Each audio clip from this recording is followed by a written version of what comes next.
चतुरदास जी नाम के एक महापुरुष थे जो अपने गुरुदेव की सेवा में रहते थे। इनका नाम बाद में खोजी जी पड़ा। जब उनके गुरुदेव लघु शंका करने जाते थे तो वे बाहर पानी लिए खड़े रहते। एक दिन वे जल लिए खड़े थे। पास ही एक पीपल का पेड़ था और वायु के कारण उसके पत्ते और बीज नीचे जमीन पर गिर रहे थे। उनके गुरुदेव लघु शंका करके वापस आए और हंसने लगे। उन्होंने अपने गुरुदेव के हाथ धुलाते हुए उनकी हंसी का कारण पूछा। उनके गुरुदेव ने कहा, तुम कैसे शिष्य हो? मेरी सेवा में रहते हो और मेरी हंसी का कारण नहीं जान पाए। जो गुरु के मन की बात ना जान पाए मैं शिष्य ही क्या? सेवा छोड़ो और मैं क्यों हंसा, इसकी खोज करके आओ। गुरुजनों की सेवा करना बहुत कठिन है। खोजी जी के गुरुदेव ने उनसे कहा, तुम्हारी बुद्धि अब मेरी सेवा की अधिकारी नहीं है। जब तक तुम मेरे हंसने का कारण पता नहीं कर लेते तुम्हें मेरे पास वापस आने की जरूरत नहीं। उन्होंने अपने गुरुदेव को साष्टांग दंडवत किया और उनकी आज्ञा का पालन करने के लिए चल दिए। अब उन्हें जहाँ भी संत महात्मा मिलते वे विनम्रता पूर्वक उन्हें दंडवत करते और पूछते, मेरे गुरुजी लघु शंका करते समय हंस दिया, इसका क्या कारण था? सब संत उनसे कहते, हमसे गीता की बात पूछो, भागवत की बात पूछो, वेदों के बारे में पूछो, लेकिन तुम्हारे गुरुजी क्यों हंस दिए यह हमें क्या पता। उनका उपवास होने लगा। अब वे अंदर से जलते रहते कि वे गुरु सेवा से वंचित हो गए। वह रात दिन जलते रहते और इस प्रकार और भी संतों से जाकर पूछते रहते, पर उन्हें कोई समाधान नहीं मिला। अब उन्होंने विचार किया कि वे गुरुजी के सामने जा नहीं सकते, सेवा कर नहीं सकते, तो अब इस शरीर का क्या काम। उन्होंने आत्महत्या करने का निर्णय लिया। वह एकांत में जाकर एक वन में बैठ गए और नाम जप करने लगे। उन्होंने सोचा कि अब वह कुछ खाएंगे पिएंगे नहीं और अपना शरीर त्याग देंगे। कुछ दिन तक उन्होंने कुछ नहीं खाया पिया। इसके बाद उनके सामने कबीरदास जी प्रकट हुए। जब कोई सच्ची भावना से भगवान का भजन करता है तो भगवान अपने दिव्य पार्षदों को उसके पास भेज देते हैं। कबीरदास जी ने उनके प्रश्न का उत्तर देते हुए कहा, जब तुम्हारे गुरुजी लघु शंका कर रहे थे तो उनकी लघु शंका में पीपल का एक बीज बह रहा था। बीज को लघु शंका में बहते हुए देखकर गुरुजी विचार करने लगे कि इस बीज में पीपल का पूरा वृक्ष छुपा हुआ है। जब यह बीज पीपल में था तो कितना वंदनीय और सुव्यवस्थित था, लेकिन जब यह पीपल से अलग हुआ तो लघु शंका में बह गया। कबीरदास जी ने उन्हें समझाया, इसका मतलब है कि पीपल का वृक्ष साक्षात ब्रह्म है और उसका अंश जीव है।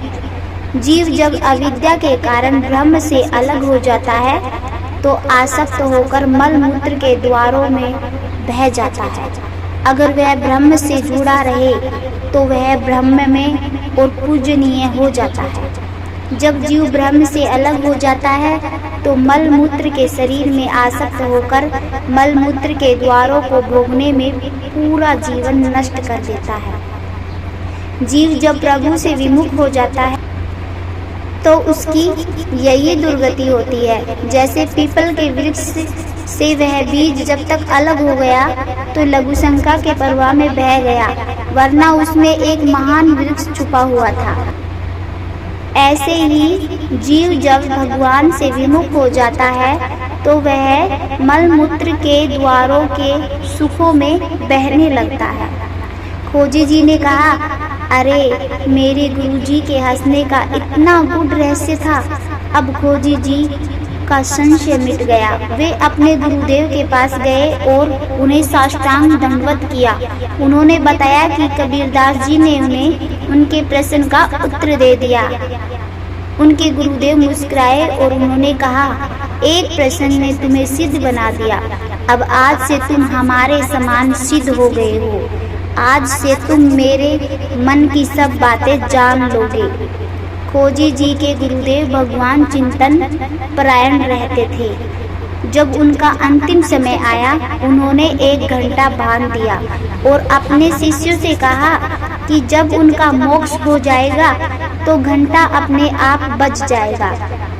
जब उनकी मृत्यु हुई तो घंटा नहीं बजा। इस पर सभी शिष्यों को आश्चर्य हुआ।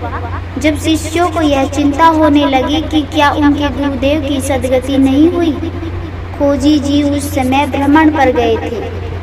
जब वे वापस आए तो उन्होंने सब शिष्यों को उदास देखा।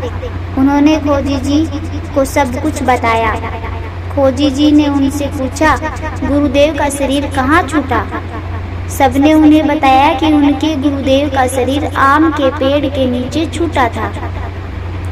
खोजी जी वहां गए और ठीक उसी स्थान पर लेट गए। उन्होंने ऊपर देखा तो वहां एक पका हुआ आम था।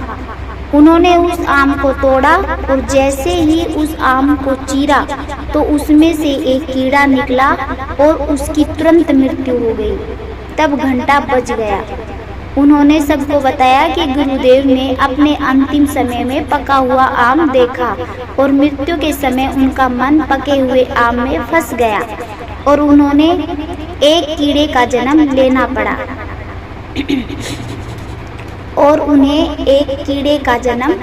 पड़ा उन्होंने इसका एक और अर्थ बताया कि उनका मन आम में जरूर गया, लेकिन उन्होंने उस आम को भगवान को भोग लगाने का सोचा और यही सोचते सोचते उनके प्राण निकल गए। अब उनकी इच्छा पूरी करने के लिए भगवान उस कीट के अंदर परमात्मा के रूप में वह आम खाने आ गए। जब उस कीड़े की मृत्यु हुई तब परमात्मा रूपी प्रभु उसके शरीर से निकले और खोजी जी के गुरु से मिले और घंटा बज गया। मन बड़ा चंचल है। जिसका लक्ष्य भगवत प्राप्ति है उसे ध्यान रखना होगा कि अंतिम समय तक मन कहीं फंस न जाए। जिसका स्वभाव बन गया है कि वह हर व्यक्ति, वस्तु और स्थान में अपने प्रभु को ही देखता है, उसकी दुर्गति नहीं हो सकती। जो अपने गुरुदेव की शरण में रहकर उनकी आज्ञा के अनुसार चलता है, गुरु उसे अपने से भी ज़्यादा महिमावान बना देते हैं। अगर खोजी जी को उनके गुरुदेव ने खुद से दूर रहने की आज्ञा दी तो उन्हें सिद्धों का सिद्ध भी बना दिया। इसलिए हमें चाहिए कि हम अपने गुरुदेव की आज्ञा में अपने जीवन को समर्पित करते हुए प्रियालाल के नाम, रूप, लीला और धाम में अपने मन को लगाएं।